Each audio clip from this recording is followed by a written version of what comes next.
My fellow Ghanaians, I have made it to Ghana. I'm currently in Accra exploring the city. I just arrived yesterday.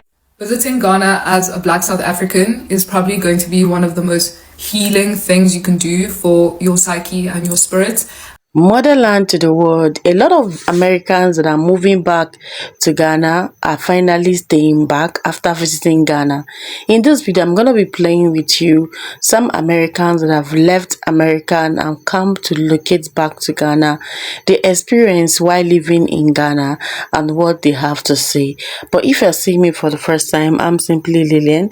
Please do well by liking, subscribing and sharing. Okay, thank you, and let's dive into this video. Basically, someone asked me how I, a Cameroonian from the UK, ended up moving to Ghana, like why I moved here. So I thought I would quickly come and tell you exactly how I ended up living in Ghana.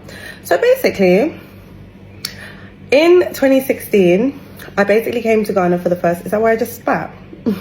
In 2016, I basically came here for the first time on holiday. It was like a 10-day holiday with my then boyfriend. He's Ghanaian, and I literally fell in love with it. It was my first time going to Africa as an adult.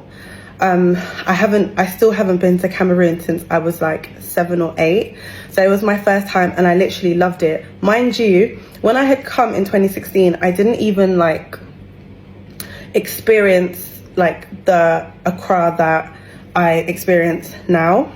So yeah, that was 2016, came here, loved it.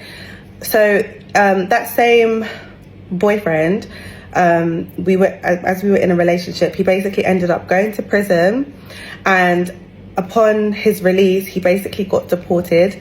He was supposed to get deported to Italy because that's where he was born. And he basically said to me, like, do you want to have like a long distance relationship? And I was like, absolutely not. Like, I'm not doing this whole long distance relationship. Like, we've been in a relationship for a few years now. I was like, I'm not doing that.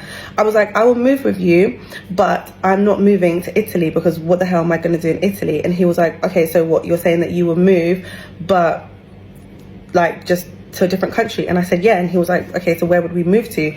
Because the terms of his deportation were basically like, you can live anywhere, just not the UK. And I guess other countries that don't allow convicted, yeah, anyway, wasn't allowed to live in the UK, could have lived in a different country. So I was like, let's move to Ghana. That year that he was coming out of prison, it was 2019, me and my friends were already go to Ghana. We were already supposed to be going to Afro Nation. So I basically just booked flights for him. I met him on the plane in Italy.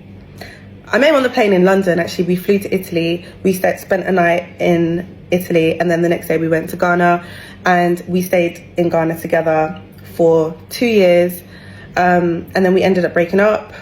I went back to England for a bit, and then I moved back to Ghana. And then ever since, I've been kind of going back and forth Ghana to the UK, because in the 2 years that we were here, I literally fell in love with Accra, with Ghana. I love everything about it, and I just feel at home here. So regardless of whether we were in a relationship or not, I literally loved it. So that's how I ended up living here. Also, my mom's been doing business in Ghana for like almost 10 years now, and I just wish I'd listened to her years ago when she was like, come with me, and I was like, nah.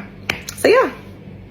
Visiting Ghana as a Black South African is probably going to be one of the most healing things you can do for your psyche and your spirit. And I know African Americans have been saying this, and I didn't expect to feel that way as a person who's lived on the continent for every day of my life except for the last 4 years. But it really does feel so spiritually healing, and that's because the society is so Afrocentric. It feels like things were built with an African in mind, right?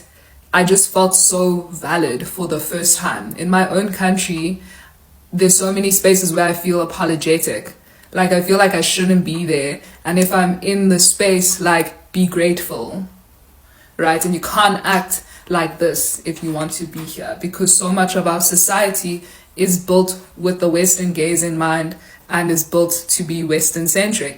And so being in a place where you are valid, where you are beautiful, where you are the person, that you are the target market, you're not the accidental target market, you are the person that they are pitching these products to, walking in the shop and finding not just Dark and Lovely and whatever, finding beautiful products, looking at the fashion that is luxurious and African, like that will shake you to your core if you've never experienced that before. Like, I left America in 2022. I moved to Bali, Indonesia. I lived there for 2 years. And then last year, August 2024, I decided to move to Ghana. It's not a lot of black people in Bali, Indonesia, although it is very peaceful. I wanted to be around more people that look like me and to feel like I'm at home. So I started doing my research, and I seen a lot of black Americans were moving to Accra, Ghana. So I moved to Accra, Ghana. Like I said, I've been here 10 months now. It's been amazing. It has its little pros and cons, but to me, it's been okay. I feel at home. I feel at peace, and I'm a person that stays to myself anyway, so I don't really have a lot of problems.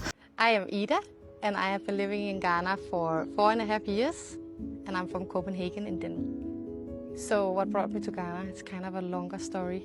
So since I was very small, I never felt like I belonged in Denmark.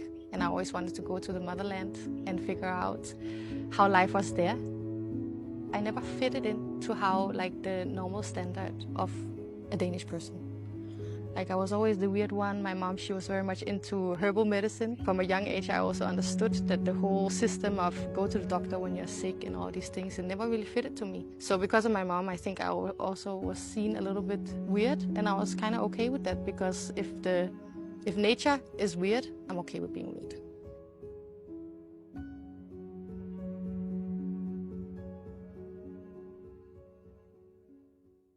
My fellow Ghanaians, I have made it to Ghana. I'm currently in Accra exploring the city.